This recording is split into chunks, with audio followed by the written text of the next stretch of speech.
Legend of Sid Cotter.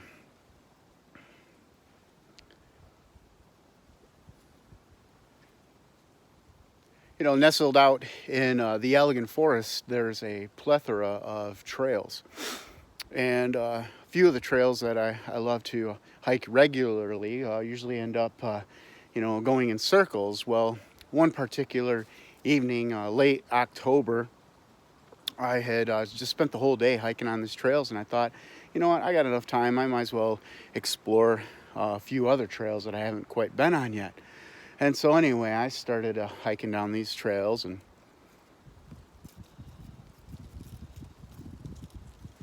it began to get a little dark.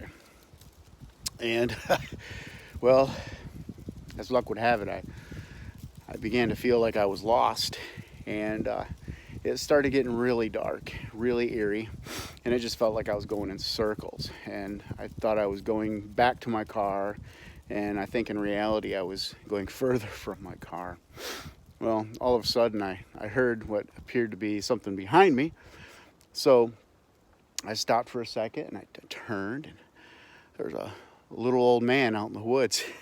And he said, "Hey, Sonny, you seem to be lost." And I said, "Yeah, actually I am. I hike out here quite a bit." And I said, "I decided to take some new trails, and well, I got lost."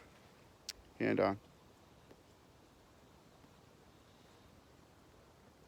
he introduced himself as Sid Cotter's the name, and outdoor playing is my game. And I said, "Oh, well, that's awesome." I introduced myself as well, and he said, "To be honest, you're miles away from the road, and it's getting dark. There's no way you're going to find yourself back to the road." So I said, "Okay, all right." And he says, "Well, I got camp set up 2 miles from here, and always open for a good conversation. You can get some rest, and then in the daytime it'll be a whole lot easier to find your car." And so I said, "All right, that sounds good." So we hiked 2 miles back to his camp. Well, we arrived at his camp, and it was already set up. He had a little fire going and a little tent, and he handed me a sleeping bag and tin cup, poured a little whiskey in it, and he said, "This will warm you up."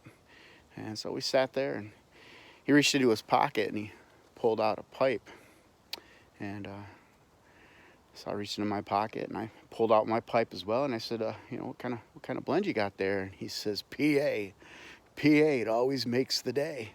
And I said, ironically, I had some Prince Albert in my pocket too, so we loaded our pipes and we conversed and we sipped and smoked, and well, got to the point where we were running out of things to talk about. And hard to believe, but anyway, we he said, "Well, I guess I'm going to turn in, and you should turn in too. That way you can get up bright and early, and if you just head straight that way, you'll find your car in no time."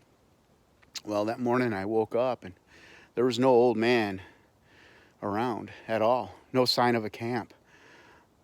But right behind me was a wooden cross marked, "Here lies Sid Cotter, tour guide of Swan Creek."